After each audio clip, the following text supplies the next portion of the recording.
So therefore, people are in a quest for much more balanced paradigm of thinking.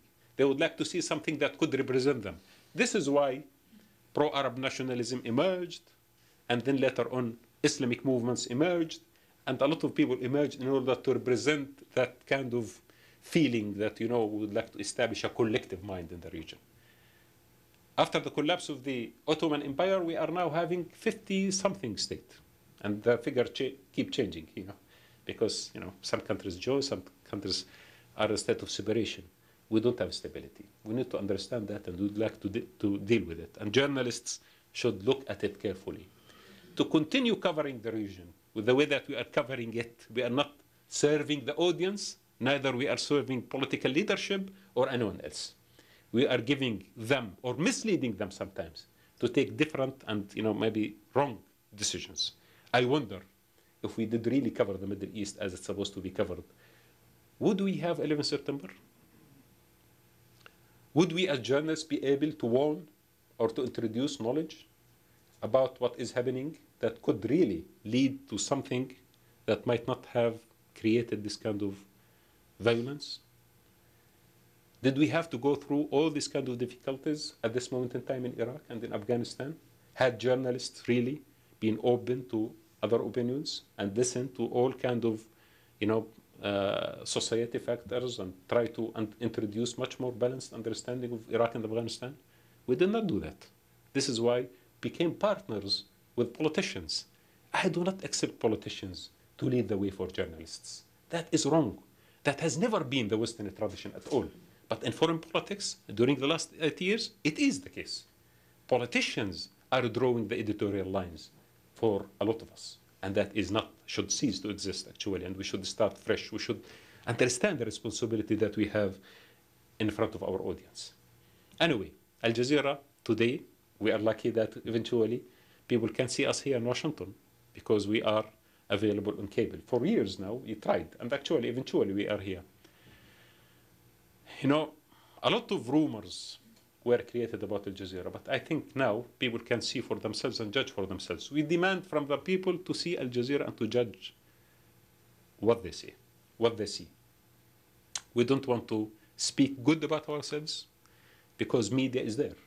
Something that you cannot hide. It is on the screen. Go watch it and see if what Al Jazeera is broadcasting something that you really adds knowledge and equip you with proper understanding of the world or not.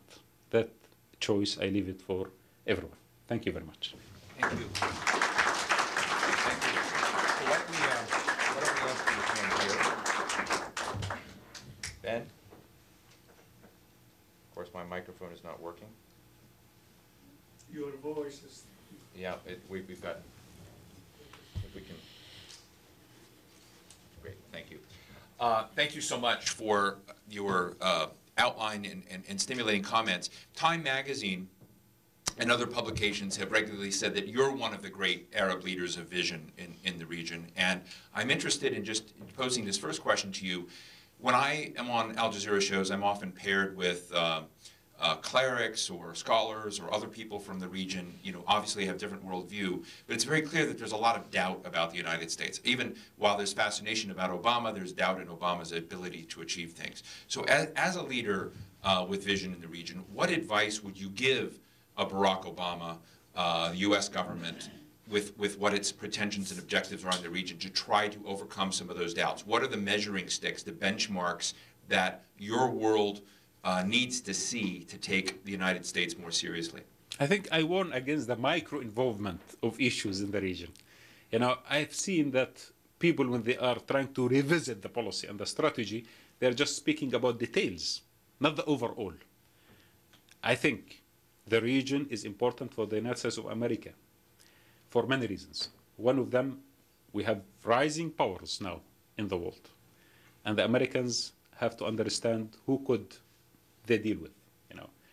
The problem is if we will continue just enhancing the details without looking at the overall picture, we might be even lost in the details and we will not achieve much. People have, really they appreciated the speech or the speeches and the discourse and a lot of things that happened here. And it was really something great what happened in Washington. However, that might not continue forever because people would like to see something on the ground, not details. We don't want to be caught again in semantics on issues related to Palestine, issues related to Afghanistan and Iraq. Cosmetic changes. We need something important and something with substance. And that's what I can say at this moment in time. Let me just follow up with one. You know, right now I just was over discussing at a conference in Europe, Israel-Palestine issues and settlements being a large one. I'd be interested in any thoughts you have on the settlement issue. But one of the things that seems to be clear is that many, not all, but many Arab Muslims don't believe that the United States is a fair broker unless they see Israel pay a cost or if they see some negative for Israel. And likewise, Israel, in terms of talking about the very term pro-Israel, almost requires there to be a zero-sum loss for Arab interests. Does the network promote the notion, or do you see developing anywhere in the Arab world the notion that you can have a win-win solution that's not based upon one side getting a tilt from the United States that ultimately leads to a cost to the other? This is one of the biggest issues that perplexes me with people talking about Arab-Israeli peace possibilities. We can, for example, take the issue of settlements. We can forever argue about the issue of settlements, and then we can be caught in details. Okay, this settlement, how many meters they extended, how many houses were built, and so on and so forth, without looking at the big picture. The big picture says the following, that the Palestinians did not win anything out of this peace process.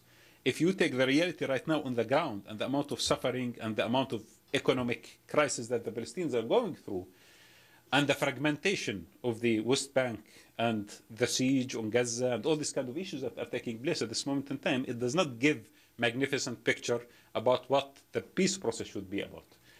I think, you know, people are negotiating for how many years since Oslo now? Things are not getting much better.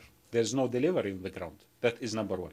Second, people do not feel that this process is actually moving towards something that could really be materialized, as if the process itself has become the target, not the peace. We are talking about the process. The process should maintain itself. The process should continue. But process for what? The process is supposed to lead into something solid. That something solid does not exist. People have lack of vision of describing what exactly this process should lead to, as if the politicians are not brave enough to confront this goal. So they would like to pass time through just fragmenting the scene and speaking about the details, and that is a problem. Yes, I argue a lot of people in the region, including, you know, the most radical, would argue at this moment in time that we need something that could be workable, something that could be durable. You know, everyone understands balance of power. The most extremists in the region would see the news and read the newspapers and understand that things are changing. And they do change as well.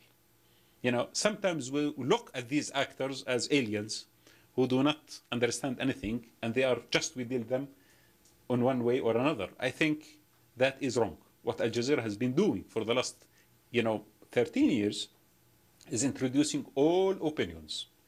And I think a politician should look at all opinions, open dialogue with everyone, speaking to everyone. All people who are influential should be, included in discussion. That will lead to something. But if you feel that people are excluded, I don't think that they will be part of any peace process. Thank you. Let me open the floor. Let's go to this gentleman here.